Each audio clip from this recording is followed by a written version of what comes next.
Good evening student. और कैसे हैं? पढ़ाई लिखाई बढ़िया चल रही होगी। तबीयत भी इस समय नहीं सही चल रही है। ठीक है हम लोगों की।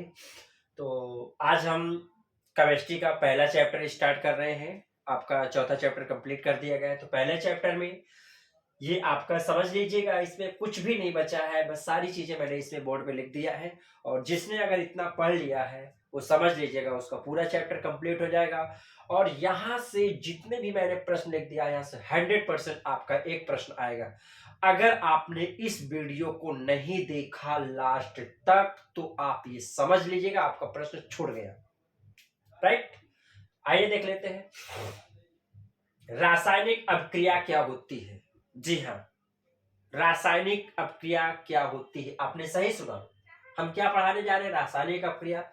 इसके बाद क्या होता है? रासायनिक समीकरण क्या होता है, इसको भी इसी साथ ही पढ़ेंगे। ठीक है, तो आइए देख लेते हैं कि जब दो या दो से अधिक पदार्थ आपस में क्रिया करके नए पदार्थ का निर्माण करते हैं तो उसे रासायनिक अभिक्रिया कहते हैं। जैसे मान लीजिएगा आपने क्या लिया है, पानी लिया है। ठीक है, पानी में आपने क्या मिला दिया? नमक मिला दिया। तो नमक का एक प्रकार का जलीय विलयन हो जाता है। तो ये समझ लीजिए कि रासायनिक अभिक्रिया हो चुकी है, क्योंकि उसमें एक ही पदार्थ दिखाई देता है, नमक आपका गायब हो जाता है। ठीक है, आपने अच्छे से समझा। इसी प्रकार जैसे पानी ले लिया जाए, पानी में रंग मिला देते हैं तो भी आपका क्या होता है? अभिक्रिया हो जाती है। ठीक है, तो ये सारी चीजें, यानी आप ये कह सकते हैं जब दो या दो से अधिक पदार्थ आपस में मिल जाते हैं और उन पदार्थों को मिलने से, उन पदार्थों के आपस में मिलने से क्या हो जाता है? कोई ना कोई परिवर्तन जरूर हो जाता है और वह परिवर्तन रिवर्सिबल नहीं होता है। तो उसे हम क्या कहते हैं? रासायनिक अभिक्रिया कहते हैं। क्या कहते हैं? रासायनिक अभिक्रिया कहते हैं। बात समझ में आई? रासायनिक समीकरण क्या होता है? अब जैसे कोई अभिक्रिया हुई, कोई अभिक्रिया हुई, अब उसको हमें लिखना है, उसे हमें क्या करना है? लिखना है। तो हम कैसे लिखते हैं? ध्यान से समझिए। जैसे आप यहां से मैं लिखा दे रहा हूं उदाहरण के तौर पर, उदाहरण के तरीके पे हम देख ले रहे हैं कि जैसे कहा जाए कि कार्बन की अभिक्रिया ऑक्सीजन से कराते हैं तो कार्बन डाइऑक्साइड प्राप्त होता है। एक लंबी सी हमने लाइन बोल दिया। क्या बोला? कि जब कार्बन की अभिक्रिया ऑक्सीजन से कराते हैं तो कार्बन डाइऑक्साइड प्राप्त होता है। ये कितनी लंबी रिएक्शन है। अब बताइए, समीकरण है, बार बार हमें इसे लिखना है, तो इसे इस लैंग्वेज में ना लिख करके कार्बन का जो सूत्र होता है, जो प्रतीक होता है, जो चिन्ह होता है उसको लिया जाए। ऑक्सीजन का जो अणुसूत्र होता है उसको लिया जाए। साथ में जो कार्बन डाई का अणुसूत्र होता उसको लिया जाए और उन सभी को मिला करके अच्छे से प्रदर्शित कर दिया जाता है तो वह हमारा रासायनिक समीकरण होता है। जैसे यहाँ पे कार्बन प्लस ऑक्सीजन अभिक्रिया करेंगे तो क्या मिलेगा? कार्बन डाई ऑक्साइड गैस मिलेगी। राइट, इसमें कार्बन का प्रतीक सी होता है, ऑक्सीजन का प्रतीक क्या होता है? ऑक्सीजन यहाँ अणु के रूप में रहता है तो O2 लिखा जाता है, और यहाँ पे कार्बन डाइऑक्साइड जो होता है उसे क्या लिखा जाता है? CO2। तो ये हमारा क्या कहलाता है? रासायनिक समीकरण कहलाता है। ये हमारा क्या कहलाता है? रासायनिक समीकरण कहलाता है। तो मैंने आपको क्या बताया कि रासायनिक समीकरण होता क्या है? किसी भी अभिक्रिया के, ये जैसे एक अभिक्रिया हो रही है, किसी भी अभिक्रिया के जो शुरू में पदार्थ होता है, जो शुरू में क्रिया करते उसे कहते हैं अभिकारक। क्या कहते हैं?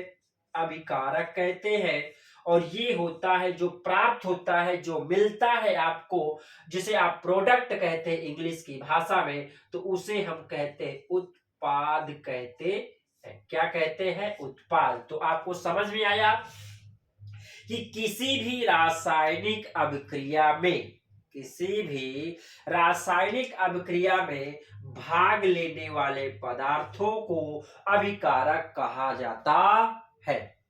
उसी प्रकार किसी भी रासायनिक अभिक्रिया में या किसी भी रासायनिक अभिक्रिया के होने के बाद जो आपको रिजल्ट मिलता है, जो पदार्थ प्राप्त होता है, उसे ही उत्पाद कहा जाता है। तो यहाँ पे उत्पाद क्या है? Carbon dioxide. बात समझ में आई? तो आपको यहाँ दो चीजें समझ में आई। क्या आई? एक रासायनिक अभिक्रिया क्या होती है, दूसरा रासायनिक समीकरण क्या होता है। अब इसके बाद हम पढ़ेंगे प्रकार की रासायनिक अभिक्रिया के कितने प्रकार होते हैं। रासायनिक अभिक्रिया के कितने प्रकार होते हैं, और यहाँ जितने स्टार लगाना है लगा लीजिएगा, जितने स्टार लगाना है लगा लीजिएगा। आपके एग्जाम में ये प्रश्न यहां से जरूर आएगा, और मैं आपका पेपर आउट कर दिया यहीं से, आज ही मैंने पेपर आउट कर दिया, और आप इसे तैयार कर लेना। यहां से आपका प्रश्न 100 में 100% आ जाएगा। समझ लीजिए मैंने आपका पेपर आज आउट कर दिया। ठीक है, तो अब ध्यान से देखिएगा।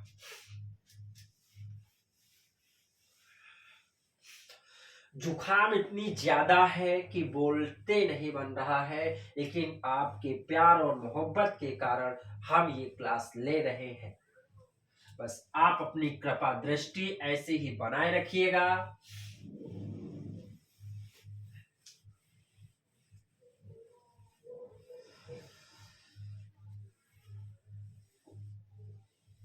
चलिए अब ध्यान से देखिए।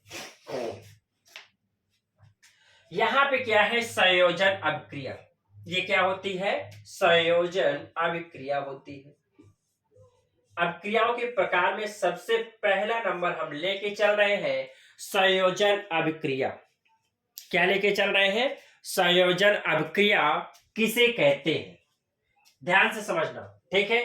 मैं आपको इनके उदाहरण इतना आसान उदाहरण बताऊंगा, इतना आसान उदाहरण बताऊंगा कि ये समझ लेना, रिएक्शन को याद ही नहीं करना पड़ेगा, सिर्फ देखो काम खत्म, देखो काम खत्म।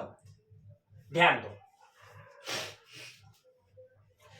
देखो यहां पे कार्बन लिया, यहां पहले ऑक्सीजन लिया, और दोनों की अभिक्रिया कराया, तो मिलने वाला पदार्थ क्या होगा? Carbon dioxide. जैसे यहां पे मैंने जल लिया, H2O लिया, साथ में मैंने क्या लिया? यहां पे मैं और दूसरा ऑक्सीजन ले लेता हूं। क्या ले लेता हूं? ऑक्सीजन ले लेता हूं, और फिर हमें प्राप्त होने वाला पदार्थ होता है H2O2, जिसे कहते हैं हाइड्रोजन परऑक्साइड। इसका नाम क्या होता है? Hydrogen peroxide. ठीक है, तो अब ध्यान से समझना, संयोजन का मतलब होता है मिलन होता है। क्या होता है? मिलन होता है। ठीक है, जैसे कार्बन का मिलन किससे हो रहा है? ऑक्सीजन से।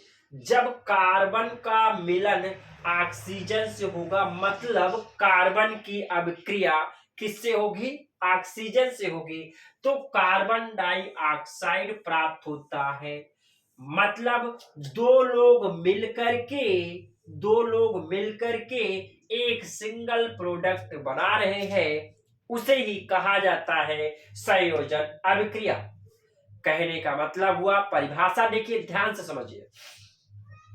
जब दो या दो से अधिक, क्या मैंने बोला? जब दो या दो से अधिक पदार्थ आपस में मिल करके एक नए पदार्थ का निर्माण करते हैं, उसे संयोजन अभिक्रिया कहते हैं। उसे क्या कहते हैं? संयोजन अभिक्रिया कहते हैं। बात समझ आई होगी।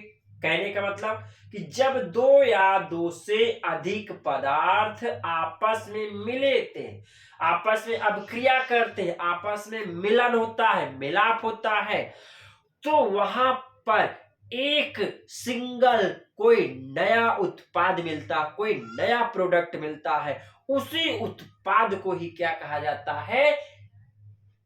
वो जो उत्पाद होता है उस पूरे रिएक्शन को ही क्या कहा जाता है, संयोजन अभिक्रिया कहा जाता है। राइट, आगे देखते हैं।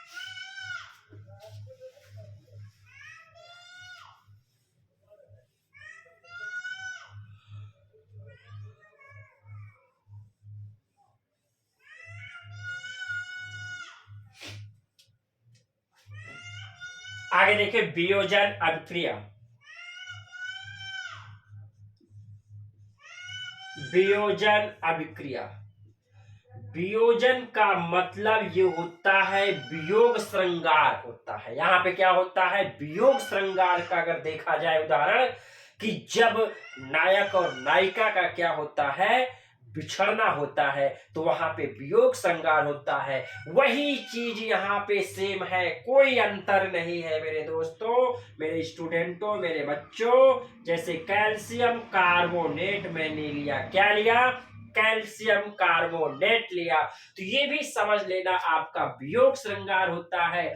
जब आपस में दो लोग मिले होते हैं, किसी कारण बस उसमें आपस में फूट होती है, तो दोनों अलग अलग हो जाते हैं। दोनों क्या हो जाते हैं, अलग अलग हो जाते हैं, कोई मतलब नहीं रहता है। तो आप समझ लीजिएगा वहां पे कौन सी अपक्रिया, वियोजन। वियोजन का मतलब बिछुड़ना हो गया, वियोजन का मतलब क्या हो गया, बिछुड़ना हो गया, अलग अलग हो जाना ही क्या कहलाता है, वियोजन अपक्रिया कहलाता है। तो देखिएगा कि जैसे यहाँ कैल्शियम कार्बोनेट होता है, तो कैल्शियम कार्बोनेट को जब हम हीट कर देते हैं, क्या कर देते हैं, हीट कर देते हैं, तो यहाँ पे कैल्शियम ऑक्साइड और कार्बन डाइऑक्साइड नामक दो पदार्थ मिलते हैं। तो यहाँ पे हमने क्या लिया, कैल्शियम ऑक्साइड और कार्बन डाइऑक्साइड गैस आपकी प्राप्त हो जाती है। तो इसे हम कहते हैं वियोजन अभिक्रिया। जब परिभाषा अगर बनाना चाहे कि जब कोई पदार्थ को गर्म करते हैं, जब किसी पदार्थ को गर्म करते हैं या फिर उसका विद्युत अपघटन किया जाता है, क्या किया जाता है, या फिर गर्म करेंगे या फिर उसका विद्युत अपघटन कराया जाता है, तब वह दो या दो से अधिक पदार्थों में टूट जाता है। ऐसी अभिक्रिया को वियोजन अभिक्रिया कहा जाता है। ऐसी अभिक्रिया को क्या कहा जाता है, वियोजन अभिक्रिया कहा जाता है। बात समझ में आ गई, बहुत अच्छा समझ में आ रहा होगा। अच्छे से मजे से पढ़ते रहिएगा, मजा आएगा, बिल्कुल मजा आएगा। अब आगे देखिएगा, अगला है थर्ड अभिक्रिया, जिसे कहते हैं विस्थापन अभिक्रिया। क्या कहते हैं, विस्थापन अभिक्रिया। विस्थापन का मतलब होता है किसी दूसरे की जगह ले लेना। जैसे आपको पता है, एक मुंडा ये हुआ, एक मुंडी ये हुई, ठीक है।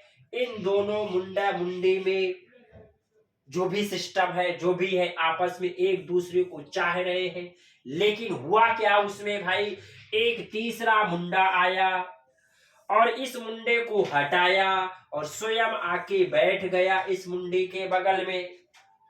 तो इसे कहते हैं विस्थापन अभिक्रिया। ये विस्थापन हो गया, उसको हटाया और स्वयं बैठ गया। और आज के टाइम में ऐसा बहुत हो रहा है आप लोगों के बीचों में, ठीक। तो आइए देख लेते हैं यहाँ पे। तो कहता क्या है कि जैसे यहाँ पे मैं ले लेता हूं, क्या लिया, जिंक लिया, और जिंक की अभिक्रिया मैं कॉपर सल्फेट से करा दे रहा हूं। तो एक मुंडा ये है, एक मुंडा ये है, और ये हो गई मुंडी। ये क्या हो गई, मुंडी हो गई। तो ये मुंडा ज्यादा एक्टिव है, ये मुंडा ज्यादा होशियार है, ये मुंडा ज्यादा चालाक है। तो इसने क्या किया, इसने आया और इस मुंडे को बेवकूफ बनाया और इसको हटा दिया। इसको क्या कर दिया, हटा दिया। तो ये गया, विलाप करने लगा, रोने लगा बेचारा, ठीक। और ये आराम से आके इस मुंडी के पास बैठता है और मजे से पढ़ता है, ठीक है। ये देखिए, तो कहने का मतलब क्या हुआ जिंक ने कॉपर सल्फेट से अभिक्रिया किया तो कॉपर को विस्थापित करके स्वयं जिंक आके बैठ जाता है और जिंक सल्फेट का निर्माण कर लेता है।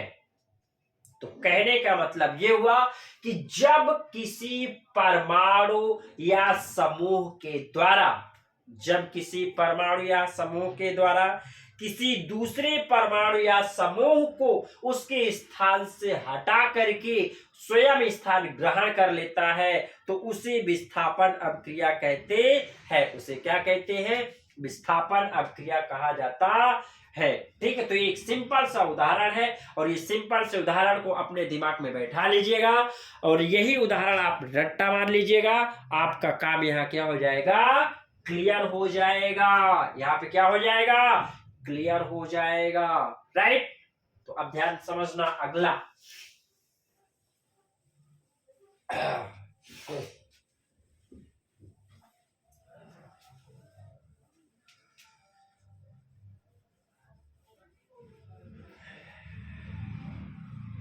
ये लीजिए, अब हम आ गए हैं द्विविस्थापन अभिक्रिया में। किस अभिक्रिया में? द्विविस्थापन अभिक्रिया में आ गए हैं। तो अब ध्यान से समझना द्विविस्थापन अभिक्रिया क्या होती है, बहुत अच्छे से समझना। द्विविस्थापन अभिक्रिया यानी म्यूचुअल ट्रांसफर जिसे आप कहते हैं। क्या बोलते हैं? Mutual transfer. आपने भी ट्रांसफर किया म्यूचुअल का? नहीं। अब देखिए कैसे होता है। मान लो मुंडा नंबर 1, मुंडा नंबर 2, मुंडी नंबर 1, मुंडी नंबर 2, ये हुए। ये दोनों मान लीजिए आपस में दोस्त है, ये दोनों दोस्त है। ठीक है, इन दोस्तों में हुई कुछ खटास, इन दोनों दोस्तों में हुआ खटास। ठीक, तो इनको ऐसे दर्शा लो, ये F1 आ जाएगा और ये क्या आ जाएगा? F2 आ जाएगा। बात को समझना ध्यान से। इन दोनों में बढ़िया दोस्ती है, इन दोनों में दोस्ती है, लेकिन जब ये आपस में इसके पास आया तो ये बेचारा इससे बढ़िया बतियाने लगा, ये इससे बतियाने लगा और दोनों में हो गई खटास। खटास पड़ गई। तो अब देखिए, इसकी खटाई इससे जम गई, इसकी खटाई इससे जम गई, तो ये इससे प्रोडक्ट बना लिया, ये इससे प्रोडक्ट बना लिया। तो अब ये हो जाएगा M1 F2 के पास गया और M2 F1 के पास गया, तो ये आपके जोड़ा बन गया। तो इसे कहते हैं द्विविस्थापन अभिक्रिया।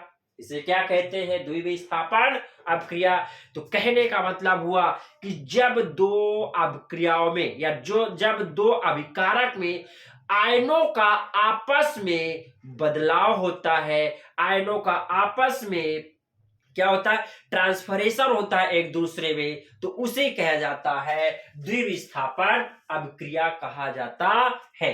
ठीक है, तो अब ध्यान दीजिएगा, जैसे यहां पे मैं कर दे रहा हूं, इसमें मैं लिया HCl और यहां पे लिया NaOH लिया। देखिए, ये आपकी अभिक्रिया बहुत अच्छी अभिक्रिया है, बहुत अच्छी अभिक्रिया है। देखिए, इसको याद भी बहुत कम करना पड़ेगा। ये आपका टूटेगा H+ में और ये टूटेगा Cl- में, ये टूटेगा Na+ में और ये टूटेगा OH- में। अब एक दूसरे के पास दोनों जाएंगे, प्लस का माइनस के पास, माइनस का प्लस के पास, तो ये माइनस इसके पास चला गया प्लस के पास, तो ये दोनों मिलके NaCl बना लिया। क्या बना लिया? NaCl। और ये दोनों आपस में मिलकर के जल का निर्माण कर लिए। किसका निर्माण किए? जल का निर्माण कर लिए। बात समझ में आई? तो कहने का मतलब हुआ कि जब दो अभिकारक में परमाणुओं या आयनों का आपस में बदलाव होता है तो उसे द्विविस्थापन अभिक्रिया कहा जाता है या उसे द्विविस्थापन अभिक्रिया कहते हैं। आपको बहुत अच्छा समझ में आया, तो आइए चलते हैं आगे। ये मुंडी मुंडा को याद रखना, कभी भूलेगा नहीं, जीवन में मरते दम तक नहीं भूलेगा। ऐसी ट्रिक जो कभी मरते दम तक ना भूले। अब कह रहा है अपचयन और ऑक्सीकरण, इन दोनों को ध्यान से समझना है। तो पहले क्या लिखते हैं, ऑक्सीकरण, ऑक्सीकरण। दूसरा क्या है, अपचयन। ठीक है, देखिए ऐसी रासायनिक अभिक्रिया जिसमें हाइड्रोजन का जुड़ना, हाइड्रोजन का जुड़ना, ऑक्सीजन का हटना, ऐसी रासायनिक अभिक्रिया जिसमें ऑक्सीजन चिपक जाता है और हाइड्रोजन दूर भाग जाता है, तो उस अभिक्रिया को क्या कहते हैं, ऑक्सीकरण अभिक्रिया कहते हैं। क्या कहते हैं, ऑक्सीकरण अभिक्रिया कहते हैं। परंतु इसका जस्ट अपोजिट आएगा यहाँ पे, तो जब ऑक्सीजन आपका हटेगा और हाइड्रोजन यहीं पे जुड़ जाएगा। कथा मजा आ रही सुनने में? ठीक, कथा सुनते रहिए। जब ऑक्सीजन आपका भाग जाए और हाइड्रोजन जुड़ जाए तो उसे कहते हैं अपचयन अभिक्रिया। तो कहने का मतलब हुआ ऐसी रासायनिक अभिक्रिया जिसमें ऑक्सीजन का जुड़ना और हाइड्रोजन का हटना होता है, उसे ऑक्सीकरण अभिक्रिया कहते हैं। मैं जैसे बोल रहा हूं आराम से वीडियो को पॉज करो, बढ़िया से रट्टा मार लो, लिख लो, सॉरी रिटर्न कर लो। ठीक है, और अभिक्रियाएं तो बहुत सारी मिल जाती, परिभाषाएं भी मिल जाएगी, बस समझ लो मस्ती से। ठीक, तो जैसे यहां पे होगा, अब यहां कार्बन की अभिक्रिया ऑक्सीजन से करा दे तो क्या मिलेगा, कार्बन डाइऑक्साइड। देखिए यहां ऑक्सीजन बेचारा इससे जुड़ा, तो कार्बन का हुआ ऑक्सीकरण। किसका हुआ, कार्बन का हुआ ऑक्सीकरण, और कार्बन का हुआ ऑक्सीकरण तो बनना क्या, कार्बन डाइऑक्साइड बन गया। यहीं पे दूसरी अभिक्रिया एच एच एच आई आ गया। एच आई को आप क्या कर देंगे, गर्म कर देंगे, ये उत्क्रमणीय अभिक्रिया जैसा आएगा। तो ये दो आप मॉलिक्यूल्स लेना पड़ेगा, तो ये आपका टूटेगा H2 और प्लस I2 में टूट जाता है। किसमें टूटेगा, H2 प्लस I2 में टूटेगा। देखिए यहां पे हाइड्रोजन हटा, आयोडीन से हाइड्रोजन हटा, तो आयोडीन का हुआ अपचयन, आयोडीन का क्या हो गया, अपचयन हो गया। जी दोस्तों, बहुत अच्छा समझ में आया होगा। ठीक है, तो उसे कहते ऑक्सीकरण अभिक्रिया। लेकिन यहीं पे अपचयन की बात अगर कर लिया जाए, ठीक है, तो अपचयन की बात कर ले, जैसे इसी को पलट लो, H2 प्लस I2 जुड़ेगा तो क्या बनेगा, HI बनेगा, तो HI बनेगा। तो यहाँ पे आयोडीन से इसका आपका क्या हुआ, ऑक्सीकरण हो गया, मतलब इस आयोडीन का क्या हुआ, अपचयन हुआ, क्योंकि आयोडीन से हाइड्रोजन चिपक गया, आयोडीन से हाइड्रोजन क्या हो गया, चिपक गया, तो उसे कहते हैं अपचयन अभिक्रिया। तो ये आराम से याद रखेंगे, राइट। इसके बाद आता है रेडॉक्स अभिक्रिया। तो रेडॉक्स अभिक्रिया ऐसी अभिक्रिया होती है जिसमें ऑक्सीकरण और अपचयन दोनों साथ साथ होता है, उसे रेडॉक्स अभिक्रिया कहते हैं। ऐसी अभिक्रिया जिसमें ऑक्सीकरण और अपचयन दोनों साथ साथ होती है, उसे रेडॉक्स अभिक्रिया कहते हैं, राइट। तो ये आप लोग कर लीजिएगा। इसके बाद हमारा आता है ऊष्माक्षेपी और ऊष्माशोषी। इसको समझिएगा।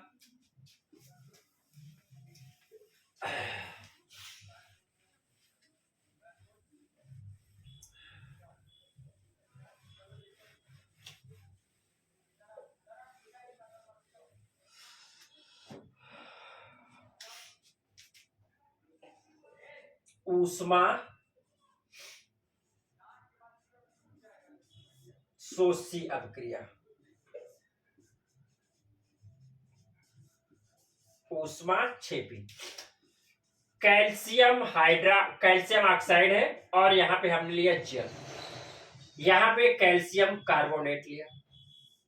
बात समझ में, दोनों को समझना अच्छे से। इसमें क्या होता है, ध्यान समझना कि कैल्शियम ऑक्साइड की अभिक्रिया जब हम ये कराते हैं जल से, देखो चूना होता है ना, चूना चूना चूना खाते हो बिना बुझा वाला, ये कौन सा होता है, बिना बुझा। भाई चूना कई प्रकार से लगाया जाता है, पता है ना, बहुत अच्छे। एक पान में चूना लगाया जाता है, एक किसी दोस्त को भी चूना लगाया जाता है, ठीक है, तो दोस्तों को चूना तो बहुत अच्छी तरह से लगा लेते होंगे। तो अब ध्यान दीजिएगा, कैल्शियम ऑक्साइड है और कैल्शियम ऑक्साइड किससे अब क्रिया करा रहे हैं, जल से। तो ये दोनों आपस में अब क्रिया करेंगे और ये बना लेंगे कैल्शियम हाइड्रा ऑक्साइड, और इसमें आपकी ऊर्जा निकलती है। इसमें ऊर्जा क्या होती है, निकलती है। तो इसलिए इसे ऊष्मा छेपी अपक्रिया कहते हैं। आप चूना ले आओ दुकान से और चूना लाके किसी बर्तन में रख दो, उसमें पानी डाल दो, बर्तन आपका क्या हो जाएगा, गर्म हो जाएगा। तो उसे कहते हैं ऊष्मा छेपी अपक्रिया। लेकिन यहाँ पे क्या है, ऊष्मा शोषी क्या है, इसमें जब कैल्शियम कार्बोनेट को आप गर्म करेंगे, इसको ऊष्मा देंगे तो ये ऊष्मा खींचेगा, जब ये खींचेगा तभी ये टूटेगा, और जब ये टूटेगा तो किसमें टूटेगा, कार्बन डाइऑक्साइड और कैल्शियम ऑक्साइड में टूटेगा। आई बात समझ में। तो ये आपके रिएक्शन आपको समझ में आई होगी। आई होप आप अच्छे से तैयारी करते होंगे, बढ़िया से मन लगा के पढ़ते होंगे। आपका बोर्ड एग्जाम आपके सर पे है, ये समझ लीजिएगा, आपके पास टाइम बिल्कुल नहीं है। अपनी पढ़ाई को लगातार धार देते रहिएगा, लगातार पढ़ी हुई चीजों को रिवीजन करते रहिए, कभी भी ऊब नहीं लगनी चाहिए। ठीक है,